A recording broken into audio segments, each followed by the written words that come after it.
I think we're going to have about an hour. I'm sorry how long this is taking, but if you're just getting into developing, I think some of this is going to be helpful.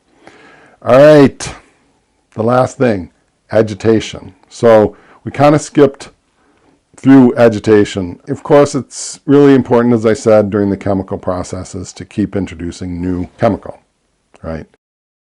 During pre-wash and washing, you can use more vigor, I think, to be more effective. But here's the thing.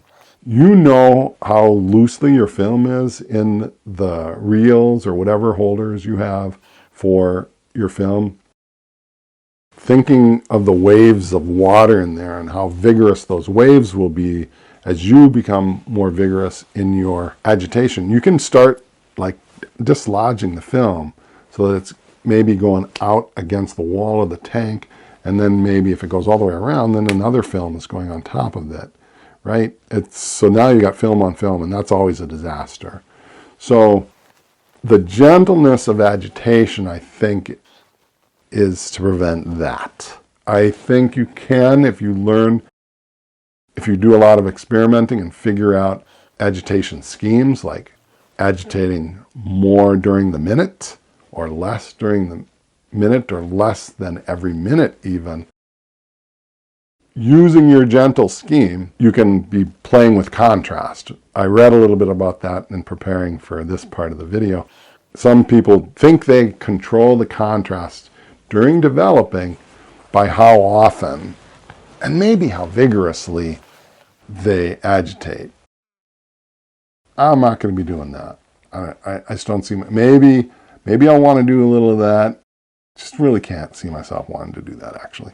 Now, what is going to be your agitation method? Well, doing inversions. I've always been talking during this about doing inversions, but you know what? I've got some tanks that are a little leaky. They're not perfectly waterproof. They're light proof, but they're not perfectly waterproof. And so I've kind of gotten to where most of my agitation is a swirl, so that I'm not making big high waves, and so that I'm not dislodging the film from the reel, and it's enough for all the processes we've discussed here. There's nothing about the vigor of the agitation that's necessary to get good results. So I try and be gentle, and I try and use a swirl. Tell me I'm wrong in the notes if you think I'm wrong. But whatever method you use, get something that you can be consistent with, and it's going to help give you better results. How you're pouring, how you're mixing, how you're measuring, with your HC 110. So you're trying to do, 1 to 46, right? So you get your calculator out and you figure out what that is.